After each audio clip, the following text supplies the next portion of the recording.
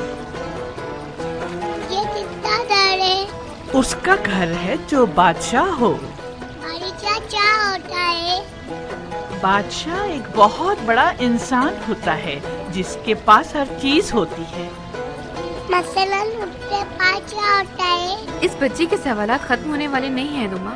آپ کیوں خود کو تھکا رہی ہیں؟ آؤ میری گود میں تمہیں اس کی کہانی سناتی ہوں.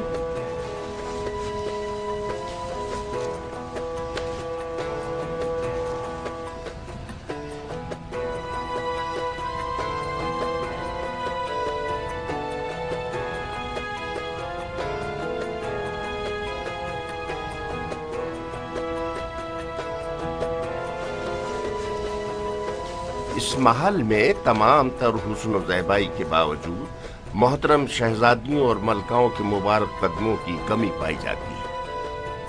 خوش آمدید. امید ہے کہ یہ ایام آپ سب کی طبیعت کے مطابق گزرے.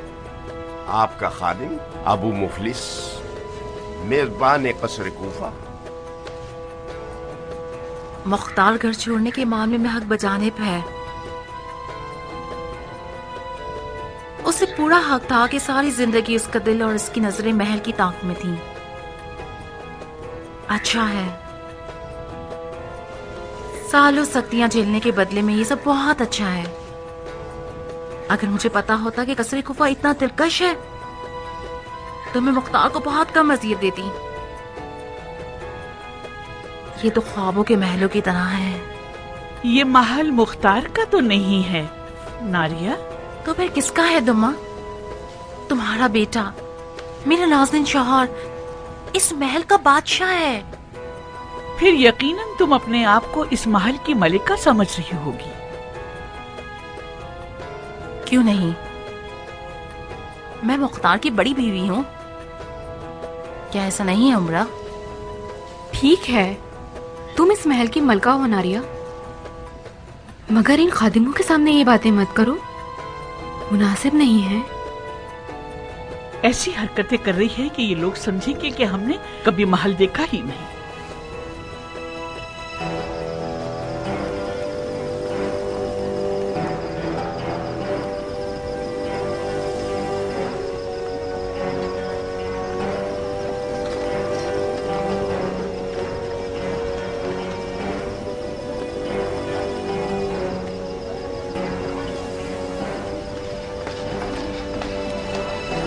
شیریں صاحبہ، نیا گھر مبارک ہو.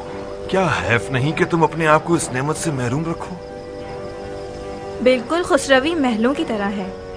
اس کا حد سے زیادہ بڑا ہونا مجھے ڈراتا ہے. شیریں، تمہیں ہمارے چھوٹے حیدر کا واسطہ. اعتراضات مت کرو اور بہانے تراشی بھی مت کرو. کوئی گناہ تو نہیں ہے. کچھ دن ہم بھی محل میں رہنے کا لطف اٹھائیں. خوب. اگر محل میں رہنے کا لطف اٹھا کر اس ماحول کے عادی ہو جائیں، اس کے بعد کیا؟ کیا تم پھر میرا دل یہاں سے ہٹا پاؤ گے؟ میں پکا وعدہ کرتا ہوں کہ نہیں. کوشش کرو کہ عادی نہ بنو. خدا کرے کہ ہماری یہاں رہائش زیادہ طویل نہ ہو جائے، ورنہ اس محل کے پتھروں کی سختی میری کمر توڑ دے گی.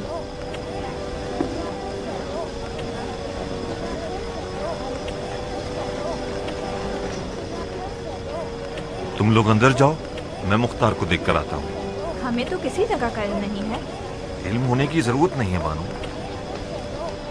اس دروازے سے سیدھے اندر جاتے رہو. مرکزی دروازے پر ابو مفلس نامی شخص دکھے گا جو آپ لوگوں کو راستہ بتانے کے لیے منتظر ہے. آؤ شیریں، یہ ایک کڑوا گھونٹ ہمیں پینا ہی پڑے گا. میں بھی تمہاری طرح آنے کے لیے راضی نہ تھی، مگر تمہارے شوہر نے مجھے قانع کر دیا. اپنی اکھڑتی ہوئی طبیعت کا کیا کروں راہیلہ؟ چلو بھی، چند دنوں کی تو بات ہے، 1000 دن نہیں ہو جائیں گے. کتنی بڑی خوبصورت جگہ ہے.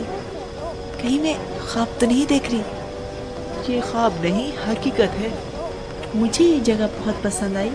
اب ہم لوگ بھی یہاں رہیں گے، مجھے یقین نہیں آ رہا۔ کیا صاحب آ گئے؟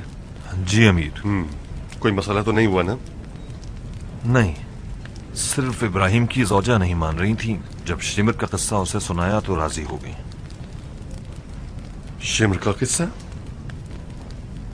آپ کو خبر نہیں ملی؟ کون سی خبر؟ کیسا قصہ؟ آپ کا شک ٹھیک تھا امیر۔ مغرب کی اذان کے بعد شمر نے آپ کے گھر پہ حملہ کیا، اور جب گھر کو خالی پایا تو اپنا سارا غصہ بیچارے یتیم ہلو پر اتار دیا اور اسے مار ڈالا۔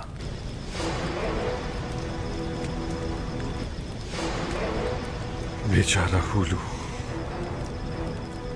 وہ خونخوار جانور میرے ہاتھ لگ جائے تو میں اس کا قیمہ بنا دوں گا۔ مجھے پتا تھا کہ یہ بھیڑی جیسے ہی کچھار کو شیر سے خالی دیکھیں گے فوراً پنجے دکھانا شروع کر دیں گے۔